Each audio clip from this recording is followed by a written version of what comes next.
Sensex has lost 5% today. Nasdaq has lost 10% today. Most of us are often bewildered after hearing these kinds of updates from the stock market. But the stakeholders of the stock market would be in a state of panic after hearing such tragic news. This is because more than $100 trillion of world's wealth is invested in the stock markets.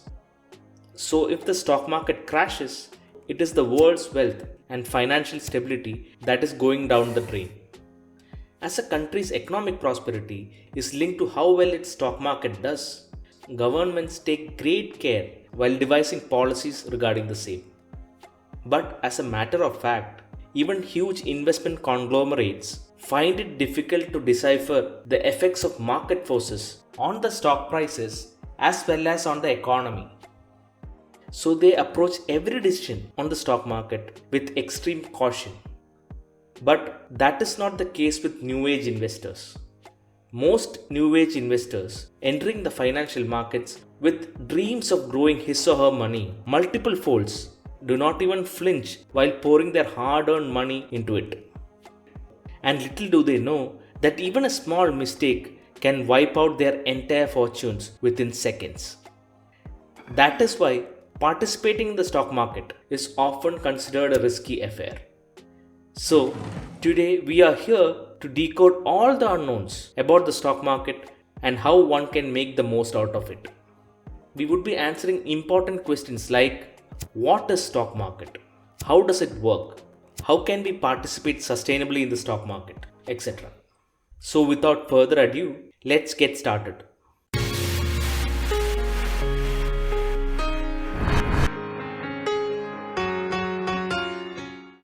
In order to understand this complex financial system, you need to know about the basic concept of stocks. What is a stock? Suppose you own a small sweet shop. You are selling sweets in your locality and your business is doing very well. You have realized that your business has got great potential and can be grown into a large brand by opening 3 more stores in nearby localities. Unfortunately, you don't have enough money to fund that growth. So what do? You start looking for people who can give you the money.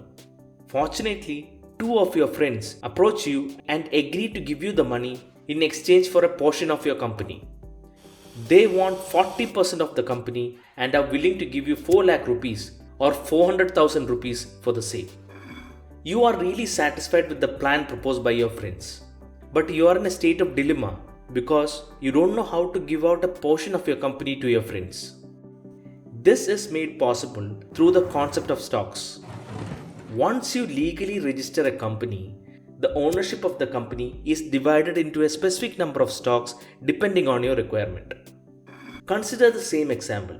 You have set up your business with 100 stocks for a capital of 10 lakh rupees or 1 million Indian rupees. That means 100% of your company is equivalent to 100 stocks. So each stock is worth 10,000 rupees. And if your friends are giving you 4 lakh rupees for 40% of your company, you need to give 20 stocks each to both of them. So after completion of the deal, you would have 60 stocks of your company while your friends would have 40 stocks with them.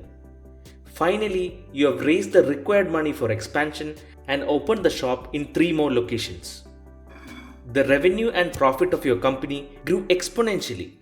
The overall value of the company also went up corresponding to this growth. This will be reflected in its stock price. And your friends were able to enjoy the upside of your company in return for the money they invested initially.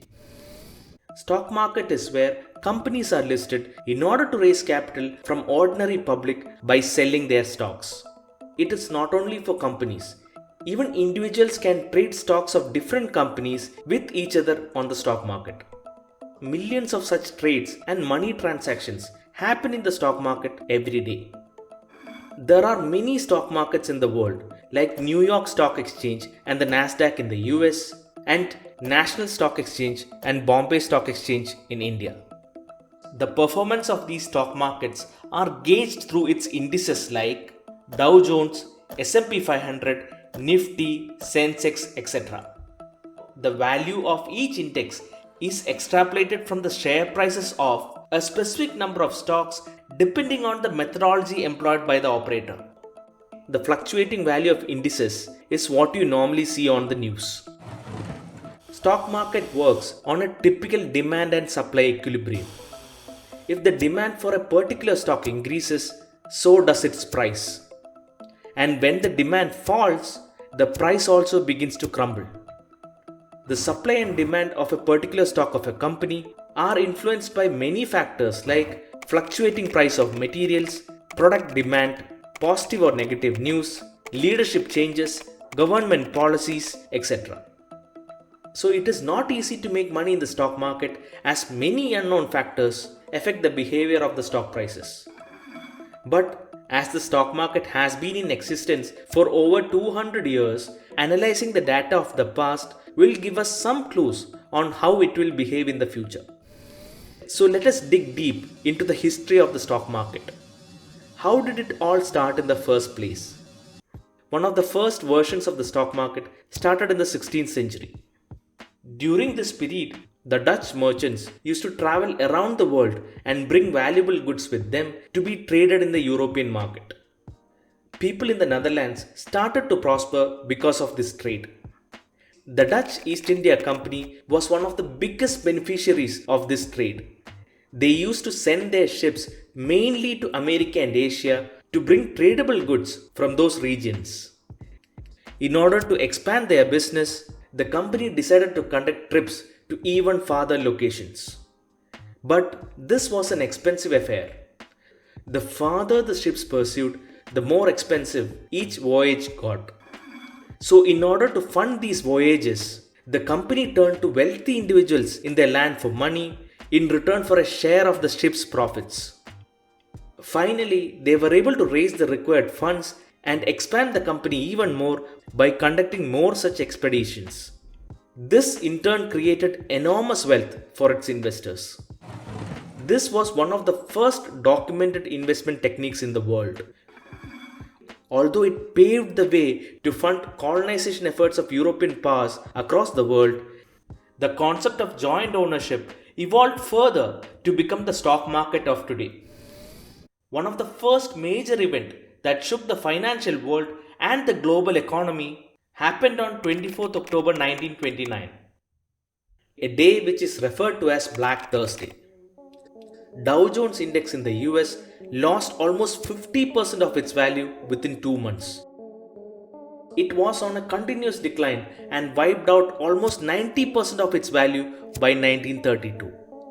This interesting economic phenomenon is called the Great Depression. During this time, global GDP fell by more than 15%. International trade fell by more than 50%, and unemployment in the world rose to about 30%. Construction was halted in many urban areas, while farmers in the rural areas suffered a huge drop of almost 60% on the price of their crops. Even though the recovery of the market started in 1933, it took 6 more years for the market to reach pre-1929 levels. Almost 50 years later, on 19th October 1987, the stock market witnessed a crash again. This day is referred to as Black Monday.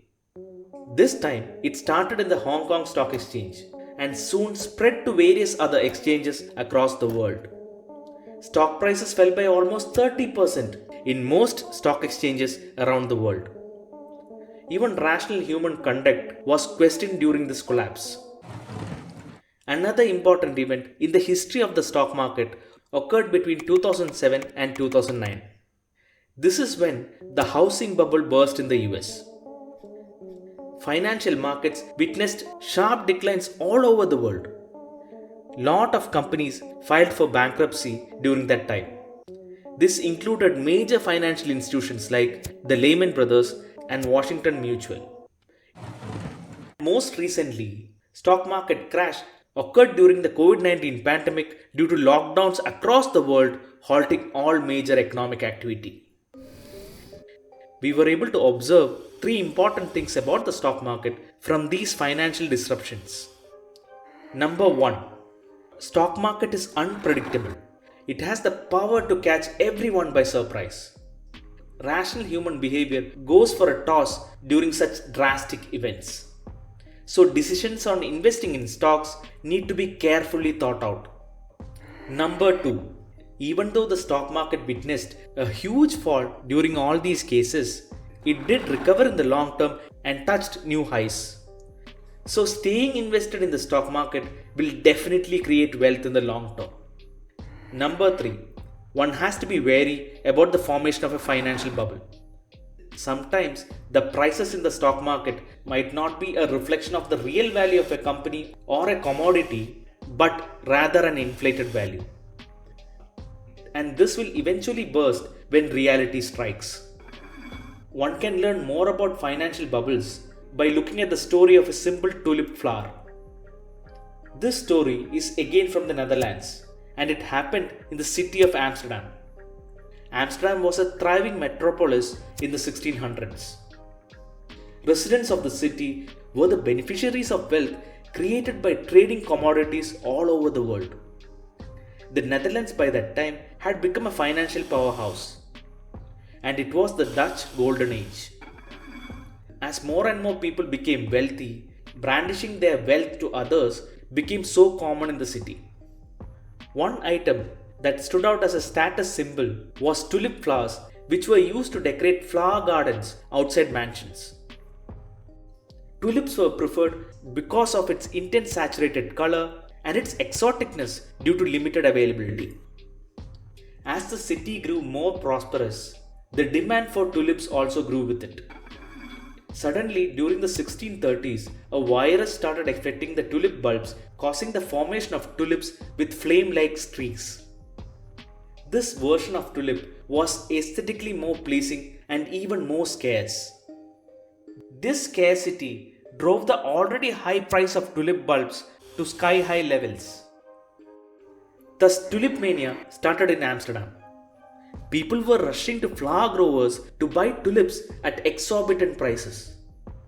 Market speculators finalized contracts for the delivery of tulips from growers even before cultivation started. During peak tulip mania days, these contracts changed hands almost 5 times in a day and went up enormously in value each time it was traded. The price of tulips got so inflated to a point that a single tulip bulb cost more than 10 times the yearly salary of an average skilled worker during that time.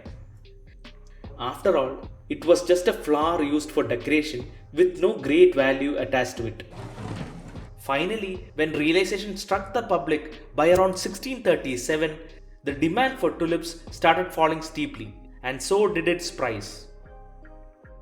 And within a matter of days, the price ended up near realistic levels. This wiped out the fortunes of many individuals who took big bets on the tulips. This is the same thing that can happen in the stock market. So, here are 3 rules that you can follow to sustainably create wealth in the stock market. Number 1.